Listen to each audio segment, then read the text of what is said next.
শিক্ষার্থী বন্ধুরা F6 এর কাজ আমরা শিখলাম। এরপরে F7 এ কি আছে দেখা যাক। F7 এ আমরা আগে পূর্বে যে ইভিটি ফাইল তৈরি করেছিলাম সেই ইভিটি ফাইল ইম্পোর্ট করার জন্য F7 এ কাজ করতে হয়। F7 এ ইম্পোর্ট ইভিটি, এটাকে ক্লিক করে সাইজের উপর ক্লিক করলে আমরা ইম্পোর্ট ইভিটি দিয়ে আমরা ইভিটি ফাইলগুলা ইম্পোর্ট করতে পারবো। ধরুন এখানে আমার যে ইভিটি ফাইলগুলো রয়েছে, এই যে আমরা যে ইভিটি ফাইল আগে তৈরি করেছি এই ইভিটি ফাইলগুলো আমরা এখানে ইম্পোর্ট করতে পারবো। তাহলে এখানে সাইজগুলো অনেকগুলো সাইজ চলে আসছে, অটোমেটিক সাইজ গ্রেডিং হয়ে গেছে।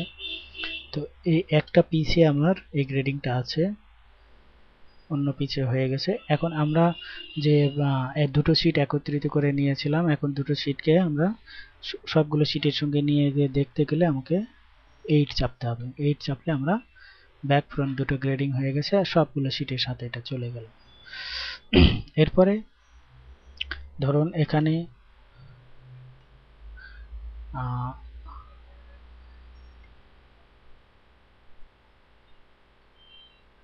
কোনো ক্ষেত্রে যদি এখানে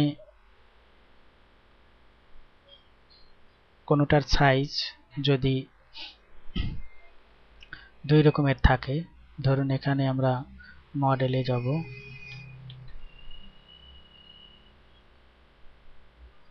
ধরুন এটাকে আমরা আবার ওপেন করি।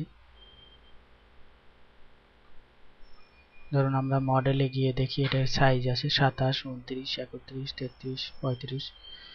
তাহলে এখানে আমরা একটা ইম্পোর্ট ইভিটি দিয়ে আমরা ইভিটি ফাইল ইম্পোর্ট করব। ধরুন 3, 9, 20 দেওয়া আছে,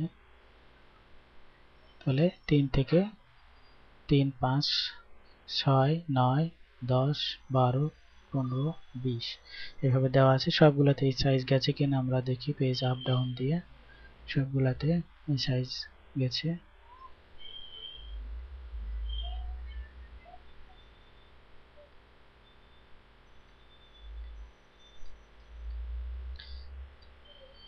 সবগুলো শীটে এই যা সাইজ যায় নাই, এই শীটে আগের সাইজটাই রয়ে গেছে। তাহলে আমরা এই শীটে আমরা এই গ্রেডিংটা কপি করে দিতে পারি রেপ ইভিটি দিয়ে। রেপ ইভিটি ক্লিক করে এখানে লেফট বাটন ক্লিক করে এখানে লেফট বাটন ক্লিক করলে এই সাইজটা এখানে চলে আসবে। এরপরে পরের বাটনগুলো আমরা দেখি, পরের এটাতেও হয় নাই। তাহলে এখানে আমাকে আবার কপি করতে হবে রেপ ইভিটি দিয়ে। ধরুন এগুলা ঠিক আছে, রেপ ইভিটি এখান থেকে এখানে কপি করে দিলাম, এখানেও কপি হয়ে গেছে, এখানেও হয়ে গেছে। এখন সবগুলো শীটে আমার কপি হয়ে গেছে। ধরুন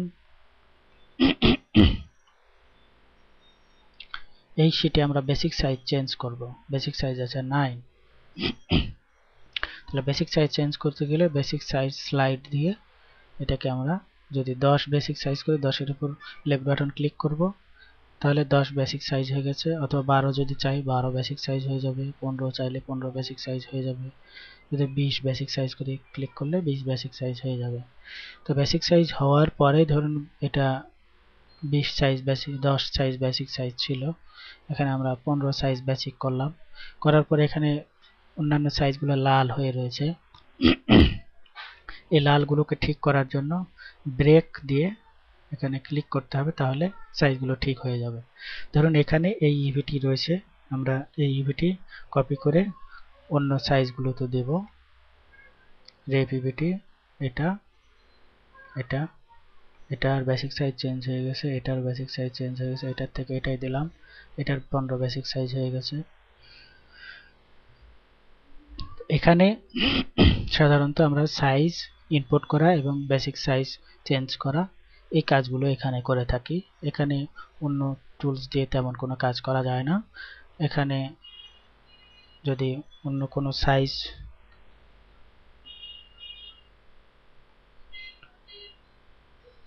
ডিলিট করতে হয় সেই ক্ষেত্রে ডিলিট করা যাবে। ডিলিট প্রোডাক্ট সাইজ, এখানে ধরেন 3 সাইজ আমার দরকার নাই, ডিলিট করে দিলাম, 3 সাইজ ডিলিট হয়ে গেছে। 5 সাইজ দরকার নাই, ডিলিট করে দিলাম। 10 দরকার নাই, ডিলিট করে দিলাম। Delete size product. এখন যদি একটা সাইজ অ্যাড করতে হয় তাহলে ধরুন 5, তাহলে এখানে 5 সাইজ অ্যাড হয়ে গেল। ধরুন এখানে আরেকটা সাইজ অ্যাড করব, 5 এর নিচে 4 অথবা 3 দিলাম, 3 ডিলিট করেছি, তাহলে 3 সাইজ এখানে তৈরি হয়ে গেল। এভাবে আমরা size add size to products দিয়ে আমরা সাইজ অ্যাড করতে পারবো, আর ডিলিট সাইজ প্রোডাক্টস দিয়ে আমরা সাইজ ডিলিট করতে পারবো। আর ব্রেক দিয়ে আমরা সাইজ বেসিক সাইজ চেঞ্জ করলে যে লাল হয়ে থাকে সেই লালটাকে রিমুভ করার জন্য ব্রেক দিয়ে আমরা ওটাকে ঠিক করতে পারবো। ইম্পোর্ট ইভিটি দিয়ে আমরা ইভিটি ফাইল চেঞ্জ করতে পারবো, রেপ ইভিটি একটা ইভিটি ফাইল থেকে কপি করে আরেকটায় দিতে পারবো। আর বেসিক সাইজ স্লাইড দিয়ে আমরা বেসিক সাইজ চেঞ্জ করতে পারবো। তাহলে F7 এ আমরা যে কাজগুলো করতে পারি, আমাদের যে কাজগুলো প্রয়োজনীয় দরকার সেই কাজগুলো আমরা শিখলাম।